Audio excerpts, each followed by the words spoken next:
If you're slightly dreading your birthday, if you're constantly comparing yourself to all your favourite influencers thinking, oh my god, they're so lucky, they had so much success, and this is the episode the universe needed you to click on. At the time of watching this, I have just turned the ripe old age of 20 years old. Go me. But today I wanted to reflect on not only the things I've learned, so 20 things learned by 20, but also things I'm really happy I've reflected on and I've grown from within my 2 decades of living. This is not only from personal experience, but also what I've learned through podcasts and other articles, so you can not only feel more ahead, but also excited when your birthday comes around. It's taken me a long time to realise that the reason I dreaded my birthday so much was not because it was really awkward or because I hated turning older, but because every single time you hit a new milestone of age, it's almost like this societal expectation upon you that you need to achieve. For example, have a career or a house or a relationship or even a driving license. And I feel like I want to take that pressure off you now, because everyone is not only living on their own time. When you're taking aligned action and you're actually going for it, everyone has a different set of playing cards. Everyone starts differently in life. So there's literally no point comparing yourself to everyone else around you, especially the people online. But that is going to be part of this little list of things that I wanted to reflect on and also tell you, not only into the new year, but also from someone who has a January birthday, someone who actually enjoys celebrating themselves, because you are worthy of feeling that way too. So let's get into it. Number 1, I used to hate my birthday, but now I love it. Not because it's awkward, not because I hate turning older, but because of that societal expectation of hitting a certain milestone. Things are supposed to happen when they're supposed to happen, and even though at the time you don't believe it, trust me, it does. When I was stuck in hospital at 14 years old for over 6 months, and then again when I was 15 and again when I was 16, I thought, why is this happening to me? Why is everyone else ahead? Everyone else is driving, going out with their friends. I needed that. I needed to grow from that. I needed to heal. In hindsight, you always think it's worth it, but in the moment you don't. Number 2, slightly contradictory, but take action. Especially in school, everything is slightly handed to us on a platter, but when you leave and you go into the real world, you realise how much you need to do for yourself. There are too many people on this planet for other people to be constantly looking out for you, and while of course look out for your friends and your family, you also need to look out for yourself. Take those risks, learn from it, move forward, and continually put yourself out there. Life is like a lottery, you know, the more you put yourself out there, it's like buying more tickets, the harder you're going to win. And yes, while things always happen in divine timing, as I believe, you can also be a catalyst for that. You want to start a YouTube channel? Just start. You want to sign up for that job? Just apply. You never know what connections you can make or what else you can get out of it. You are literally the only thing in your way. I've talked about this on my TikTok, but there was a time my light bulb needed changing in my room, and my dad has always done that. When I was in bed, I thought, why don't I just do it? And I know that sounds so stupid, but I've never done that before. Really high on my ceiling, I had to go get the ladder, never knew what light bulbs to put in, didn't even know how to do it. I went on YouTube University, I managed to do it myself, got my dad to help me with the end of it. It just goes to show that when you sit around and wait for other people to do it, you could have taken action, got it done, and moved forward with your life. That's because we are scared to take action because we don't know what the hell is going on. I didn't know how to change a light bulb. Why do you think I didn't want to do it? I was procrastinating off because I didn't know. I was scared. I was scared I was going to mess up. I had no idea where to start. But you have all the tools. But whether you choose to use them or not, that's up to you. Number 4, friends come and go all the time, especially since moving to uni. I realised how much people change and how we distance ourselves from friends that we used to have, but also come back together with people we thought we'd never be in contact with again. I've rekindled some of really old friendships, but also let go of some really close friendships I had. Reach out to people, because most of the time people are too scared to do it themselves. Also, don't be afraid to let go, because the people who are with you when shit hits the fan are the people you need to stay with. Don't let people fall in love with the idea of you, but for you yourself. When my friend was with me, like I talked about in my last episode, when I was in a really low place, when I wasn't myself, when I wasn't talking to my parents, she saw all of me. She wasn't there for the idea of me or where I could be in life. She loved me for who I was. That is a true friend, because they'll be with you in your worst moments, in your best moments, when you inevitably change, and you want to do the same for them. Everyone is so malleable. As humans, we're constantly evolving and changing, and the same goes with your friends. But that doesn't mean that you're not good enough or that those memories have gone to waste. It just means they served a purpose in that part of your life, and it's okay to now move forward and make even deeper connections. Number 5, you are a product of your environment. And I'm not just talking about your bedroom or the physical clutter, but also the mental clutter. For example, if I don't have this massive cup of water on my desk, I don't drink water that is a product of your environment. If you constantly have sweets and chocolates on your kitchen counter and then you feel like you're binging on it, or you feel like you don't eat healthy, try replacing that with fruit. Your environment shapes who you are. Make it so much easier to do the habits you actually want versus the habits that you want to break. 6, try new things all the damn time. The truth is, we're going to fail at 90% of them. I probably fail at 96% of everything I do, okay? That's okay. I actually enjoy that. Whether it's pottery painting, sewing. No, I'm not perfect at anything. I'm not massively good at anything, but that is not the point of doing these things. The point is that you're trying things that are new. You're starting from the beginning and you're knowing what it feels like to fail, to be bad at something, because it means you're going to be taking way more risks in the future, because you know you're going to start off bad at something. Sorry for the slushy noises. It snowed yesterday, so it's literally snow around me. I'm not actually driving my car today because it's literally snowed in, and that's also why I'm absolutely freezing right now. So apologies if that's what you can hear. When you try new things, when you put yourself out there, you you A, don't know what you could find that you could really enjoy, and B, you're going to meet new people. Some of my closest friends have actually come from me trying new things. On top of that, when you find joy in things outside your career or your side hustle, you realise that the joy from that comes into what you're actually wanting to build. So it's a win-win on both parts. Number 7, you are your personal brand. Talking about, for example, what you wear day to day. When you go out, people's first impression of you are literally the moment they see you. That's the unfortunate truth. Before people even spoken about you, they've already created in their mind what you're going to be. I'm not saying never to go out in a tracksuit. I'm literally wearing a tracksuit right now. Would I want to be out in public like this? No.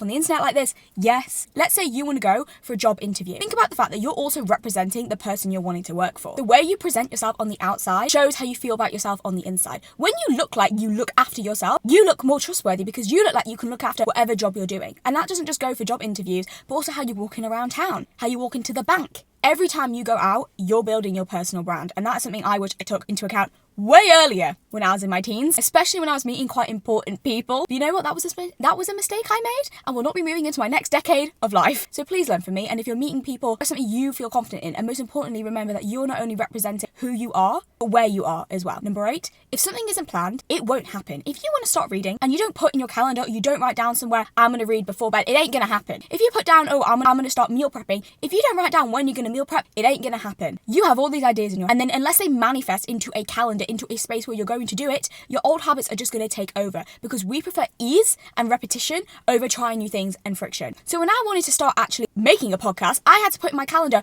when I was going to script, when I was going to film, when I was going to edit, and be really, really strict about that until it became a habit and I thought, I need to do this. We've all been there, but all these people you see online who are so disciplined had to do this too. No one wakes up one day and completely changes their entire life. It happens incrementally. Number 9, invest in yourself financially. I'm talking about, for example, sacrificing a week of going out clubbing and buying all this alcohol and buying yourself a new bed set. Not buying the new designer bag or the new designer dress, but investing in a really good pillow or a mattress. So why would we do that? Because, for example, the better sleep you get, the more money you'll then make the next day. Because the more rested you are and the more calm you are, the better you'll be able to function. Investing in yourself should come number 1. I'm talking buying books. I'm talking buying courses if you want to. I invested in so many vet school courses and it got me into vet school versus investing into brand new shoes to wear to the club or a really expensive prom dress. And I know that when you sacrifice some really designer fancy stuff now, you'll be able to bring it in tenfold in the future. The reason I don't buy designer things and flaunt it online, even though I could easily afford a brand new pair of earrings, is because I would rather buy books and courses or a new camera for my channel, which is something I actually want to build and that my future self will be happy with. Put yourself in the mind of your future self. What would they do? How would they act? How would they spend their money? And then bring that into the present now. And I promise you're 10 steps closer into actually feeling the identity of who you want to be, not just the physical stuff around you. Number 10, reading is the only way to get into people's worlds. Like, I mean this literally. I'm talking about stoicism, I'm talking about philosophy, I'm talking about just knowledge. The only way you can really tap into someone's world is not through short form content, not through TikTok, but from reading. You actually escape into another world. You learn from people's experiences. It's honestly changed my life reading ever since I started in year 11. And I'm not just talking about self-help books or textbooks. I'm also talking about fiction books, things that bring you joy, things that actually make you escape from the real world. So that when you come back into it, you feel more refreshed and eager to tackle life. Because life is constantly going to throw problems at you. And if you're constantly trying to heal from life's problems, it's like the sort of donkey and the carrot. You're never going to actually heal because life is going to throw something else at you. And that goes into number 11. Don't try and heal from things, try to bounce back from them. And that is because when you break up with someone, when you have a friendship breakup, when you have an argument, life throws shit at you. If you try and spend all your time trying to get closure and heal from it, it's going to throw the next one right back on you. If your sleep is determined on whether someone else is happy, you've got closure or consolidated with somebody else, that's in their power now. The moment I realised that my mission isn't to heal,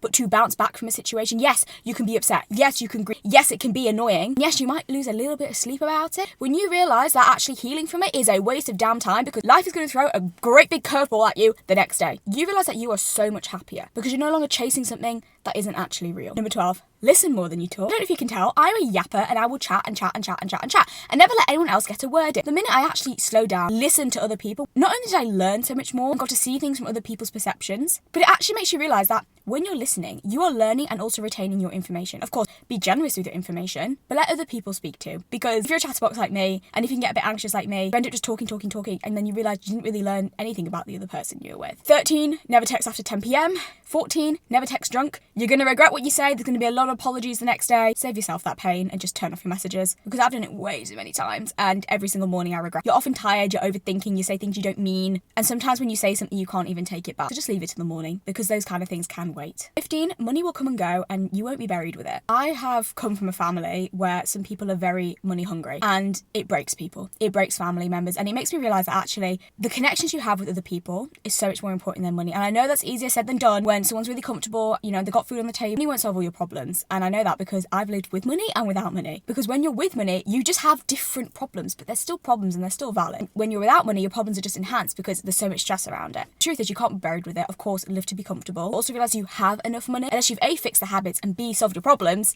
your life still isn't sunshine and rainbows. You're still going to have shit that goes on. 16, doing things alone isn't sad. It's in fact incredibly liberating. Even though I've been told that it's sad and brave to be out, going out, eating on my own, having dinner on my own, spending my birthday on my own, it's not. Because I chose to do that. No one put me in that position. I did. And the fact that you decide to do that is extremely powerful and liberating, not sad. And if people choose to see it that way, it just shows how closed off their mindset is. 17, don't live your life through other people's perceptions of the world. Everyone's living off their unique experiences, how they've been growing up, how their parents treated, how their parents treated them. And they might have a limiting scarcity mindset, or they might even be trying to protect you. Of course, listen to everyone's different points of view, and everyone is valid and everyone has different life experiences, but do not let that close you off from what's possibly a reality for you. They're delusional till you prove them wrong, babe, and you're going to prove them wrong. Number 18, when you're the black sheep of the family, or you feel like you're left out, or you feel like you don't fit in, you'll either fall in a hole or become the goat. You're going to become the goat. Why? Because you've constantly been knocked down, you've constantly fallen over, but you've gotten up every single time. You felt left out, you felt isolated, and yet you keep going. You keep showing kindness. You keep on showing kindness. You're still generous. Those are the exact skills and qualities people who win need. If you feel left out, you're just in the wrong environment right now. But trust me, you will find the right one, and when you do, you will absolutely thrive. So keep going, keep experimenting, keep moving around, and do not give up on yourself. Do not give in, because you are who you are for a reason. You have that personality, you have that ambition, because a higher power is calling you to do that. I realized that when I was around 17, 18, and even though I was so embarrassed to post online, I was so embarrassed to show my true self, I was so embarrassed to cut all my hair, I knew it needed to happen for me to be in a greater position now in my 20s and 30s. Please, from someone who is now in a much better place than when they were, it gets better. Number 19, don't believe everything you see on the internet. That fitness influencer you're comparing yourself to, she vapes and she takes GLP-1s. Person with Chanel handbags and incredible holidays, they're in credit card debt. And how do I know this? Because I've literally met people and lived through it. All these people you think have a perfect life online, you have no idea what's actually going on behind the screen, because you can curate and choose what you put out there. Do not let anyone fool you. Be careful with what you consume. And most importantly, take everything, even this video, with a grain of effing salt. Nothing comes that easy. It's not all just luck. So when you're comparing where you are now to where they are, it's completely unfair and it's completely irrelevant to your timeline. Everything's going to work out exactly how it's meant to. And when you know you've worked for it, you'll never have imposter syndrome. You'll never feel like you weren't deserving of it, because you know you put in the effort and you had a mission and you kept going. Finally, number 20, you only fail when you give up. Do so much volume of what you want to do. Whether you want to be a banker, whether you want to be a politician, whether you want to be a YouTuber, keep going until it's literally impossible for you to fail. The odds keep going up. Like I said, it's like a lottery ticket. The more you buy, the higher chance you have of winning. And same goes for relationships, friendship. The more you learn about yourself, the more failures you have, the more times you get up, the more you realise what you do want and what you don't, what's important and what's not. Please do not give up on yourself, because I can feel it. It's literally right around the corner for you. Statistically proven that the moment we're about to give up was the moment you're about to win. So I want that to be your 2026. I hope that gave you a bit of insight into what I've learned in the past 2 decades and what I'm going to be taking into my next 10 years of life. And even after all of this, I'm still learning, improving every single day. I'm by no means perfect, but I am finding the best way to improve every single day, whether it be looking after myself on the inside and on the outside. And I've also realised that sometimes it means we have to admit that we're wrong and have the self-awareness to realise what worked and what didn't, to then steer it right. Otherwise, I really hope you enjoy this episode. It's feeling very wintry now, like winter is here. This always happens on my birthday. I always have the worst weather, but I'm not, it's not victim, it's just January birthdays, people, Capricorns. Comment down below when your birthday is so I can wish you an early or a late birthday, because I think we should all celebrate it. And I hope you're getting on with your 2026 resolutions, whatever it is you're wanting to work on. Remember, you don't have to do every single damn day. It's just the consistency and making sure you're planning it in, like I said in step number 8, because you're not failing if you, fell off 1 or 2 days. Like, it doesn't actually matter. That's an all or nothing mindset that doesn't exist around here. You can carry on literally starting right now. I'll see you all next Monday for another podcast episode, and on Friday for another YouTube video, and I wish you all a blessed week.